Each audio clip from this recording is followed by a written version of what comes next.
Alright, it's the video we have been waiting for. My top 10 albums of 2018.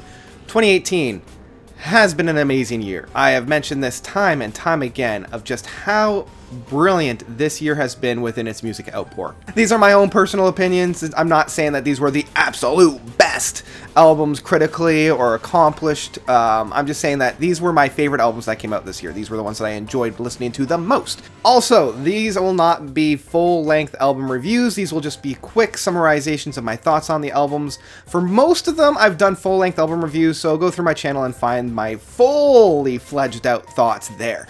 These are just going to be like surface level, really quick ideas. Otherwise, this will just be like 10 hours long. So let's dive in at number 10. Number 10.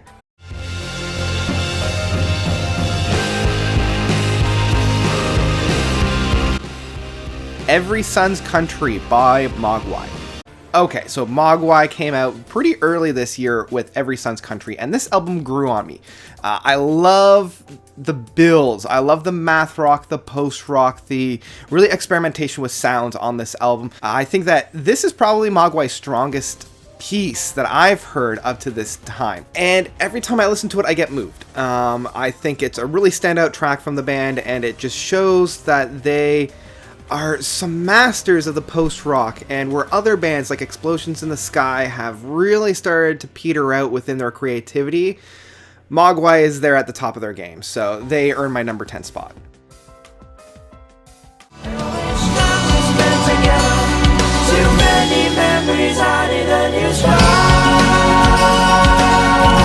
Petrichor Bikie. So this was an album that came out late in the year, and this is always why I hold off doing my top 10s until I've felt really confident that I've heard all that I needed to hear. This album just blew me away. It is so friggin' good, and it would most likely be a lot higher on my list if it wasn't for the fact that it followed so closely to Steven Wilson's Grace for Drowning. I can't deny the beauty, because the beauty is there. But I also can't deny that the influences are just so prominent that it takes the enjoyment out just a little bit. So, there you go.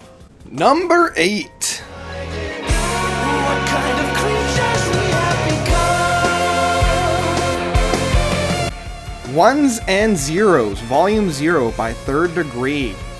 Third Degree came out again and dominated. This album was fantastic. I love this album. I love the fact that they were able to tackle such a crystal clear concept within this album, because whenever you're dealing with a concept album that's not telling like a linear story or have a fully like flowing narrative, it's really hard to like stick the landing and stay on point. But Ones and Zeros Volume 0 does that really well with our relationship to technology and the benefits of keeping us together and, you know, broadening the human experience, but while also suffering the biggest drawback of self-isolation.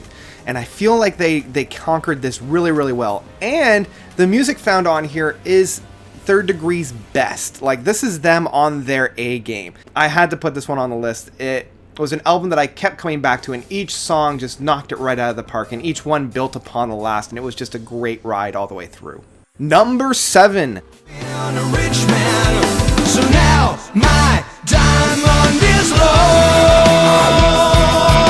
Civilization by Southern Empire.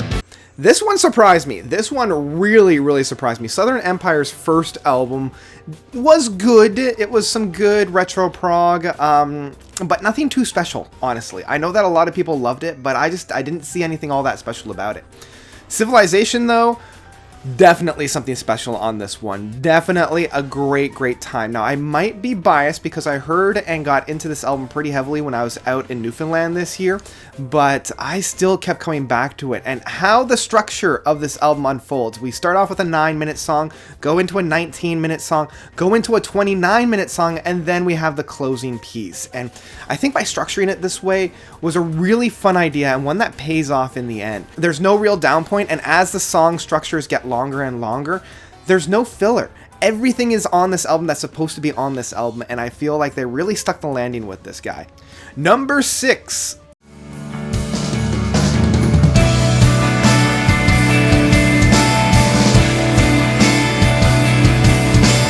Ordinary Corrupt Human Love by Death Haven.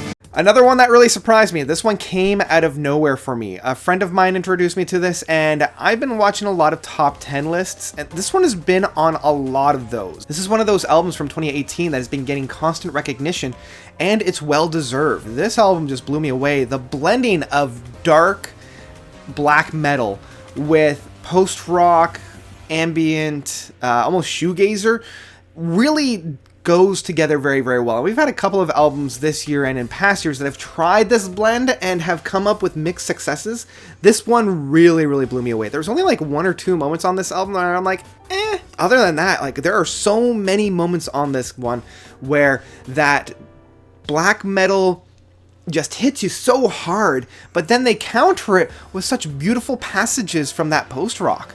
Such a great blending of genres, and they do it so well. And this is probably my favorite Death Haven album. So, number 5.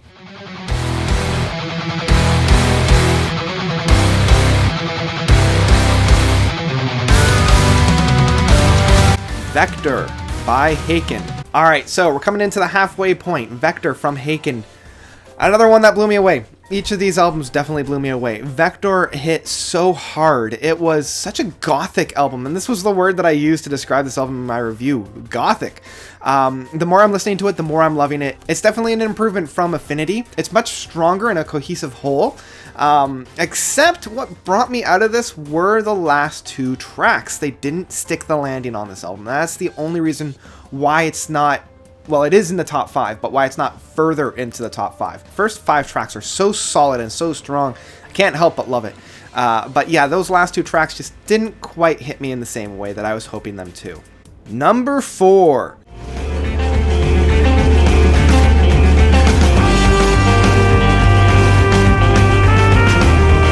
The Other Shore by Murder by Death. Okay, so this one is one of the few albums that... I guess out of the entire list is probably the odd one out in being like much more indie rock than progressive rock or metal. This album went to rekindle my love for indie rock. Like, I love indie rock, but I felt like indie rock was starting to peter its way out. They were becoming derivatives of themselves, they were starting to cannibalize themselves, and I feel like they were just kind of wandering around and not knowing where they wanted to go.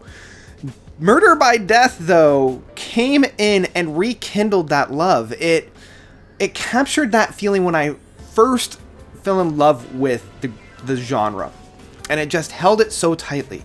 The concept of this album is beautiful and wonderfully executed. The movements on this album get me so emotional. It's just so heart-wrenching and so beautiful.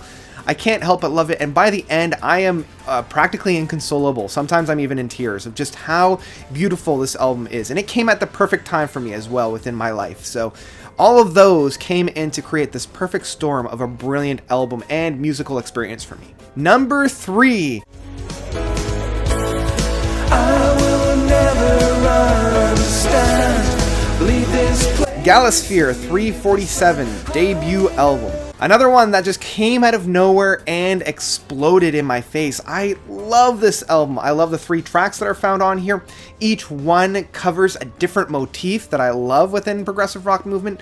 We have the first song that's just a complete exploration of the ground, seeing what works, seeing what doesn't. It's a complete like experimentation within a kind of a modern retro prog. Like, I as much as I love retro prog, as it's one of my favorite subgenres of prog, I feel like way too often they are just rehashing ideas from the past. So when they take the techniques from the past and then progress it even further, that's when I know I've got something special, and that's what we found with Gaia Sphere 347. The second one has that same introducing of a brilliant theme, goes off the territory and just explores, and then comes back, and then that final track of Barbarella's Lover, such a meaty hook to just unify that song. So good. So yeah, I keep coming back to this album. I couldn't put it down, and each listen that I got from it, I got something new. Brilliant, brilliant album. Number 2.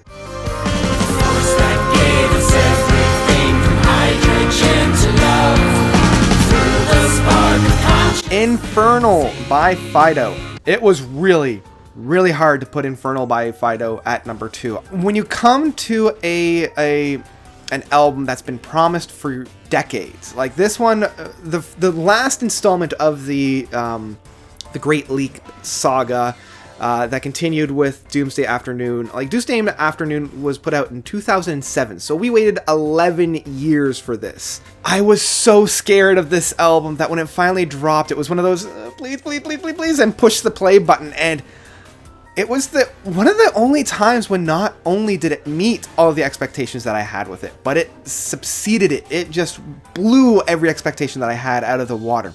It is so cohesive and whole. It is so unified.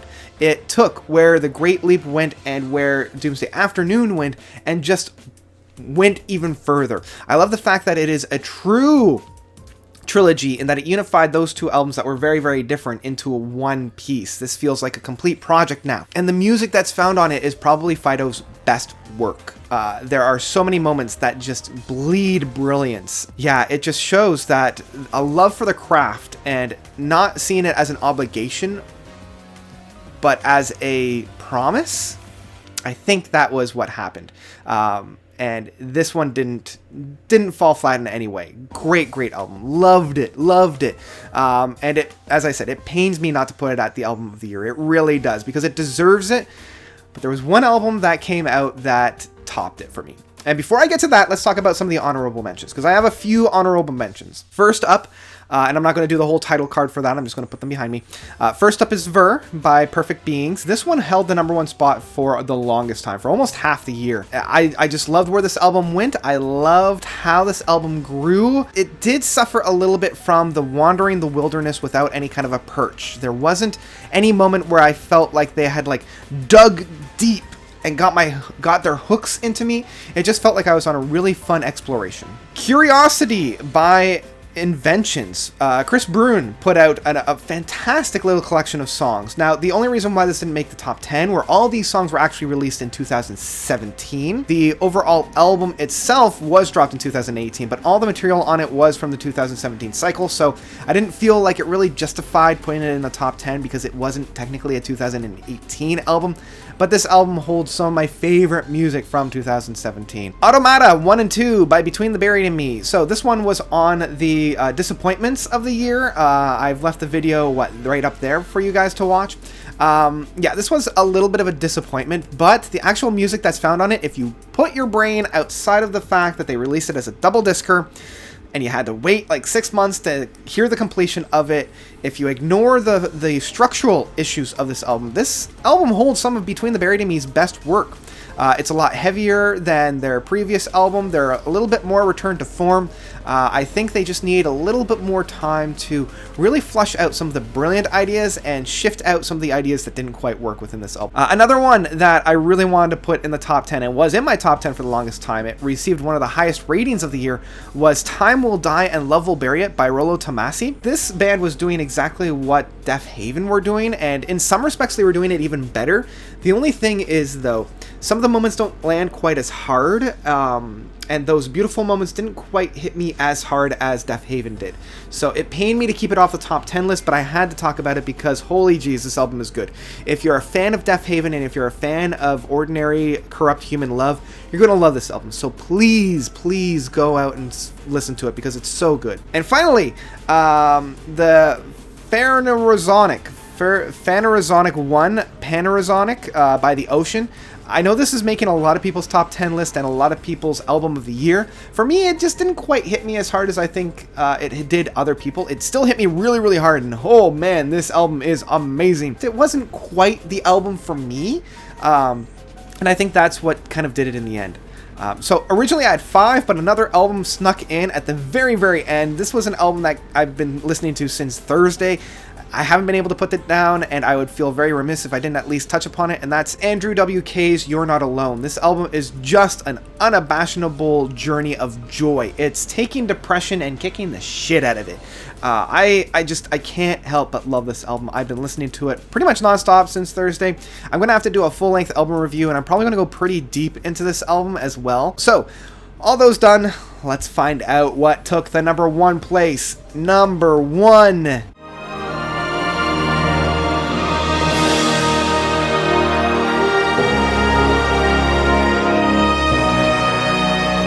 5 Pieces for an Orchestra by Tony Banks. Album of the year, hands down, 5 Pieces for an Orchestra, or as I just call it, 5. This album. Can we just take a moment to appreciate this album?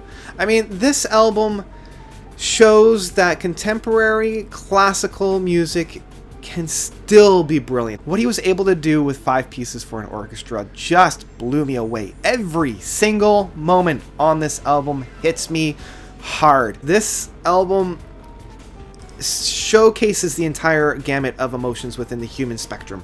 We have those grieving moments, we have those unabashedable joyful moments, we have those terrifying moments, we have those innocent moments. This album was easily my top album of 2018, and yeah, I couldn't do this this year without it. So Tony Banks, thank you so much for showing again why you're one of my favorite musicians out there. Not only being the lead keyboardist of Genesis and writing some of my favorite pieces from my past, but also to continue to write some of my favorite pieces of today.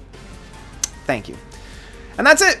Those are my top 10 with 6 honorable mentions. What did you guys think? What was your list? What was some of the items on my list that were surprising? Which ones did you want to see on it that weren't? And again, let me know of your own top 10 albums of this year by commenting down below. Thank you guys so much for joining me on this year. This has been a fantastic year. And yeah, I guess that's about it for 2018. So I guess I'll see you all in 2019. So until then, thank you all for watching. You guys, as always, are the best. And until 2019, notes out.